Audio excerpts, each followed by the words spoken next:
You guys, even on rebounds, forced 20 turnovers, hold the he did defensively. Even though he went so small, he had to be pleased with the effort overall. Yeah, I mean, I thought, in particular, Javante and Derek and Tony did a really, really nice job. And certainly, Derek having to guard Hartenstein and a little bit not long on Zubac. But yeah, I mean, we battled and fought, and everybody kind of got in there and helped and rebounded. When we did go a little bit smaller, and I thought our defense was good. It was a game that got played really small tonight. We ended up going small. They went small, and it was just everything was just switches and traps, and you're totally taken out of offense. It comes down to someone being able to create and try to create some spacing and get the ball into the middle of the floor and someone make a play. And I thought our guys, when they kind of made that run, we had timeout. They came out of the timeout and I put together a nice run to, I think, go up by 6 or 8 after that. What was behind the decision to start Alex over Javante? I think just finding out, it's not anybody's. I don't use the word fault because I don't mean it that way, but it's just we don't know enough about our team. When a guy like Vooch is playing 34 minutes a night, a little bit more than that leaves 14 minutes. So you're not going to see all these different combinations. Now that he's off the floor, just in that center spot, that's 48 minutes right there that you're having to figure out. So, I thought, like, from a spacing standpoint and maybe using Javante and Derek's energy out there athletically, where we can switch and try to trap some and be disruptive and try to get them a little bit more active. It's a little bit unconventional, but I felt like it was playing to those guys' strengths. And I thought starting the game, getting some spacing on the floor, as Alex into the ball handler, creator, driver, that can maybe open it up. And I thought we got off to a good start. And then I thought the second unit played well. I thought I was thinking about trying to, put Tony back in there, as a screener for DeMar there in that second unit. But the second unit functioned pretty well. And obviously DeMar carried that unit there in the first half. He really got going. And, we thought throughout the game, we kind of held our own. What do you think about Caruso on, Paul George? I mean, he's the focus of their offense. And no offense to Caruso, but, of all the guys, stars you have out there, he's probably the least athletic, highlight, jump, size and everything. And then you pick him, of all guys, to put on their key guy. Well, I mean, Jackson's really good off the dribble. I got a lot of confidence. Alex, he's 6'5". He's basically, since he's been in the NBA, he's always guarded guys like that.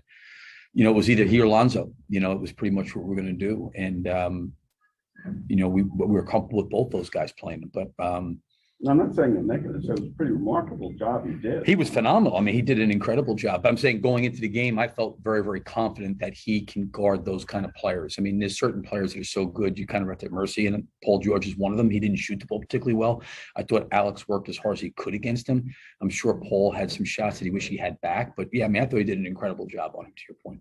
It seemed like also you were able to, and maybe lure is not the right word, but make them go smaller. You offset their big guys, and they weren't able to do much with size, and they had a downsize to you to match you. It seemed like, is that what you were trying to get toward? Yeah, I mean, I think I don't know if they would do that or not. I felt like watching them on tape that we had to match Tony with Zubac as much as we could. Now we got caught a little bit in the second half with Derek out there, and I thought held his own. But it's like one of those things. If you can take away the initial role, now you're kind of taking them out of, or any team out of their offense, because teams just don't post the ball on a regular basis like that. He gets it more on rolls, offensive rebounds, and maybe it's a throwback to a post up. So, we felt like we could switch with him a little bit. And then, when we put Derek in there with Javante, they never really went back big. They came back with Hartenstein maybe for a little bit, then they went back. But those guys are just, it's hard just to post him up, because throwing the ball into the paint, you get a lot of traffic. Now those guys have to make plays. So probably both teams forced each other to play somewhat small. I made the decision there, probably coming out of the half, just seeing the way the first half went, that if it did get close, I was probably going to close with either Javante or Derek at the 5, just so we could switch. Also, when they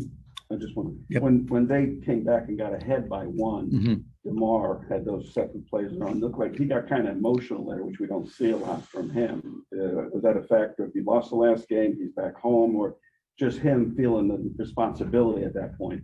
Yeah, I mean, I think he's done that for a good portion of his career. I made this comment about he's got really great poise. Doesn't really get rattled. Things don't bother him. He's very calm. I mean, as much as it was just like, it felt like a slow,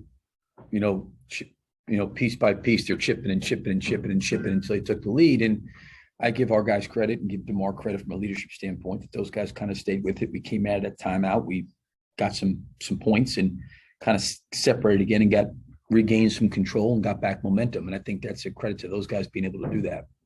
You had mentioned just like the way that they trapped you guys, but they trapped DeMar kind of late as we went down the stretch. What did you think overall about how you all reacted to that this game compared to?